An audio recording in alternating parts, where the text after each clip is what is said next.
Hola a todos. Bueno, primero disculpen, pero mi idea no era hacerle más ejercicios en esta ayudantía, pero el profe me pidió que agregara unos más, ¿ya?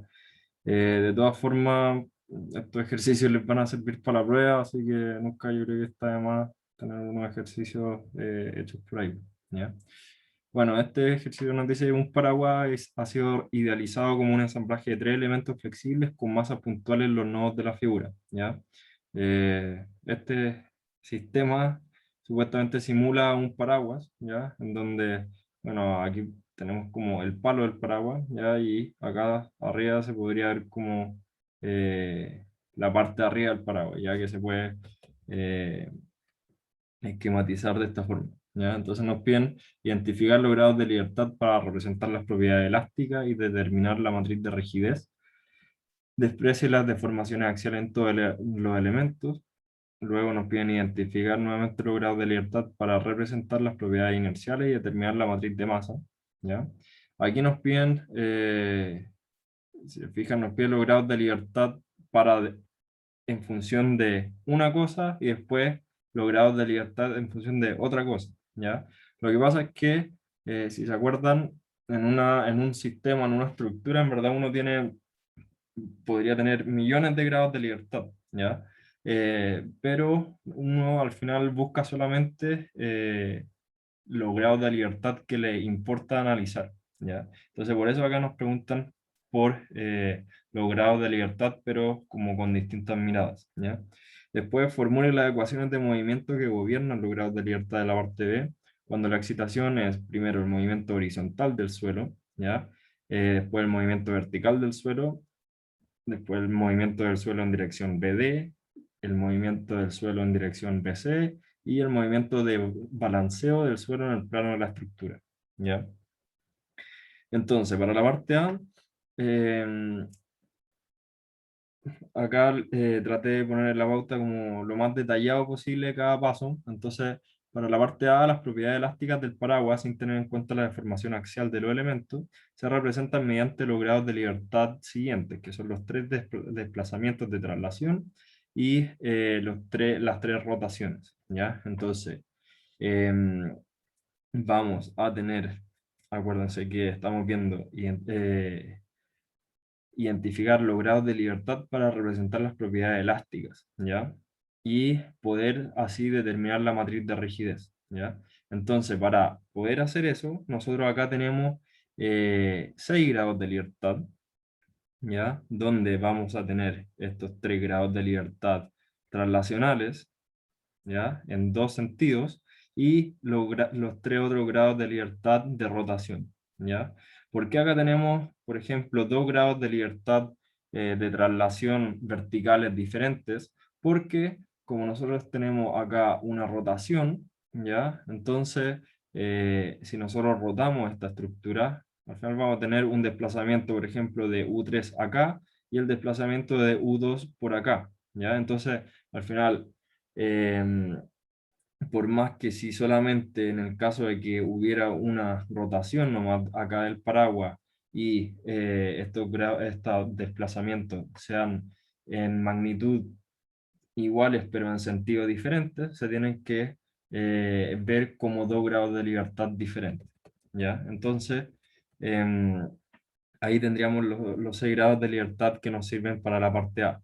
Después los coeficientes de la matriz de rigidez, porque nos están pidiendo la matriz de rigidez, correspondiente a estos grados de libertad, se calculan siguiendo las tablas de rigidez, básicamente del profe, en donde se ven los 6 casos diferentes, donde para cada caso se activa el grado de libertad que queremos ver y todos los otros grados de libertad se desactivan, ¿ya?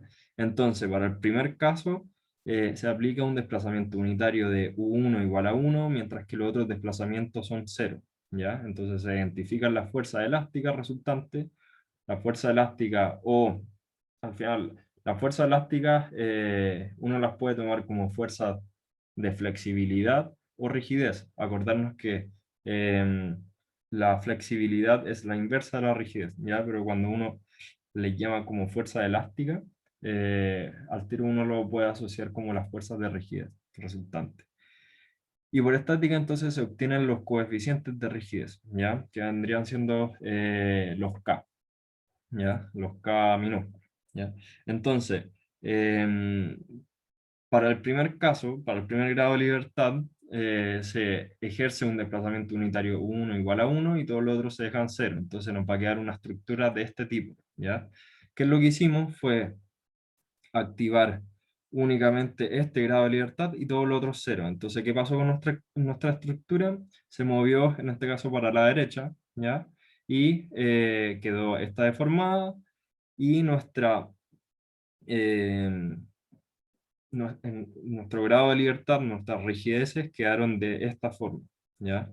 Entonces acá vamos a tener que U1, o sea, que K11 va a ser esto, ¿ya? K41 va a ser esto, ¿ya? ¿Por qué? Porque aquí se generó una rigidez también porque al final porque esta barra vertical nos está como oponiendo, o nos está colocando una rigidez al movimiento. Entonces, nosotros tenemos que ver lo que vale eso, ¿ya? Y además vamos a tener un grado, o sea, una rigidez rotacional asociado al grado 1, ¿ya? Que va a ser de este valor, ¿ya? Y todos los otros elementos, todos los otros elementos de rigidez van a valer 0, ¿ya? Al final, esto se hace para cada grado de libertad, ¿ya? Y se ensambla todo esto en la matriz grande de rigidez, ¿ya? Entonces por eso las demás columnas de K se determinan de forma similar y la matriz de rigidez completa se, eh, se llega a esto, ¿ya? Esta matriz de rigidez se puede dividir, ¿ya?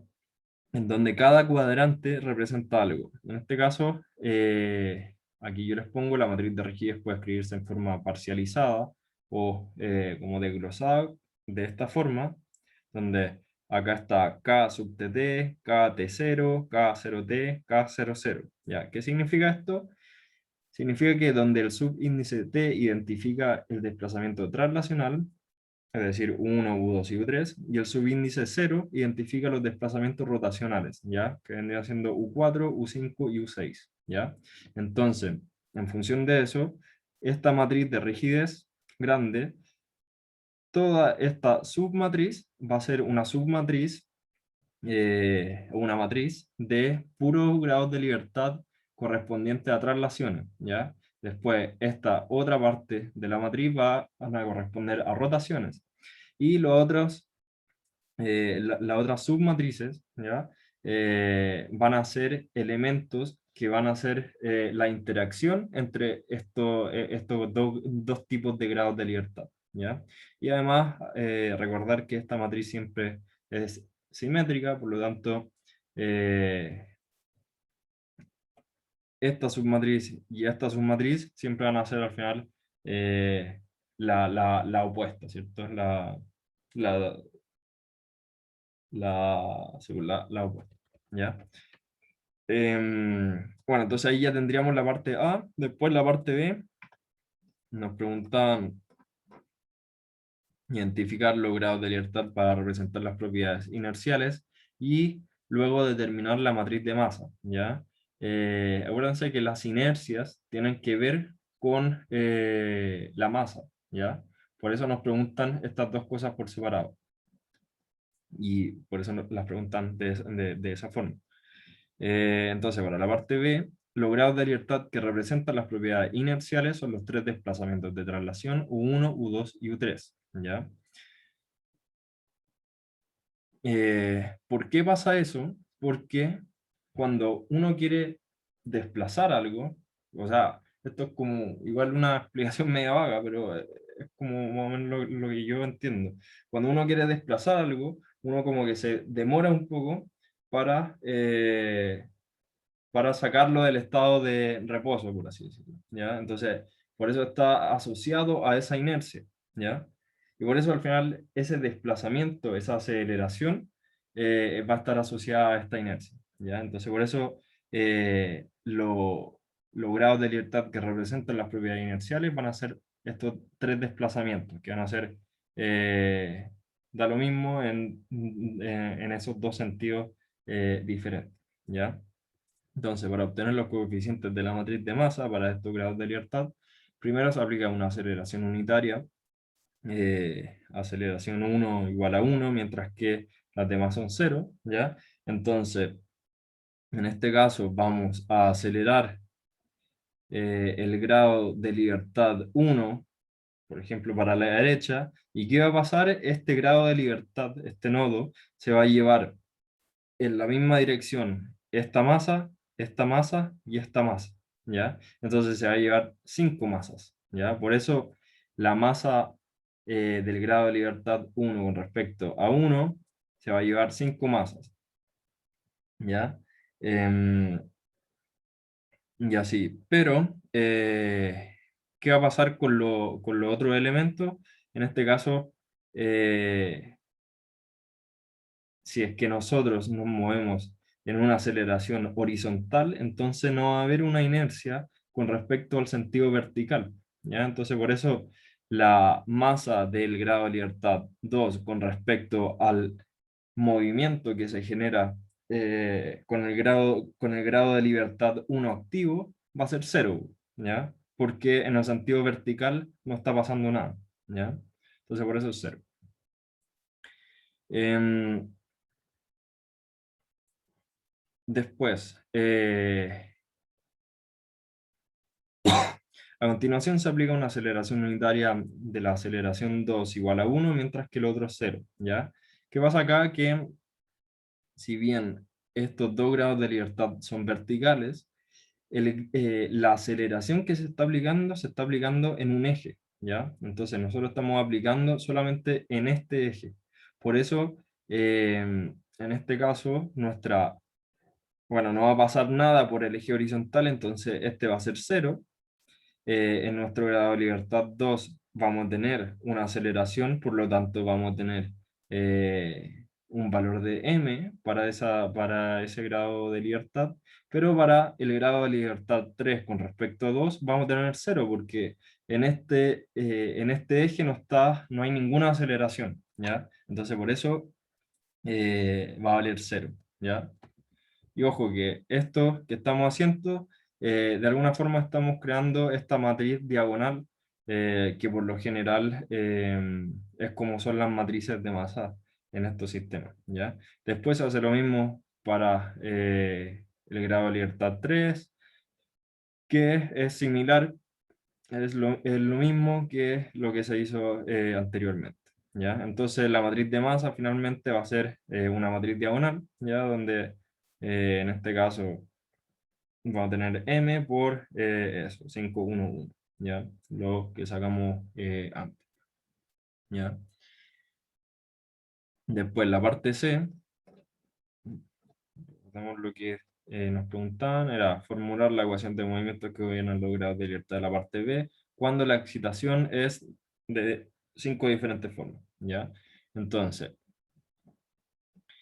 si se acuerdan, aquí sacamos la matriz de rigidez, ¿ya? Y la parcializamos o la desglosamos, ¿ya? Y la dejamos de esta forma. Y esto nos va a servir para hallar la rigidez con respecto a los grados de libertad que nosotros queramos analizar, ¿ya? Entonces, para la parte C, la matriz de rigidez condensada para los tres grados de libertad de traslación, ¿ya? Es de esta forma, ¿ya? Cuando nosotros queremos llevar la matriz de rigidez eh, o queremos como condensar, queremos eh, juntar toda esa matriz, ¿ya? Pero con respecto a unos grados de libertad que uno quiere analizar, ¿ya? Se puede hacer de esta forma. En el caso de que nosotros queramos ver la matriz de rigidez de todos los grados de libertad, pero solamente en función de los grados de traslación, entonces lo hacemos de esta forma, ¿ya? Donde cada K recordemos que son submatrices, ¿ya? Entonces acá vamos a tener una matriz menos una matriz por una matriz por una matriz, nos va a dar matriz menos matriz, al final nos va a dar una matriz, ¿ya? Entonces vamos a tener la matriz de rigidez condensada que va a valer esto, ¿ya? Para los 3 grados de traslación, ¿ya?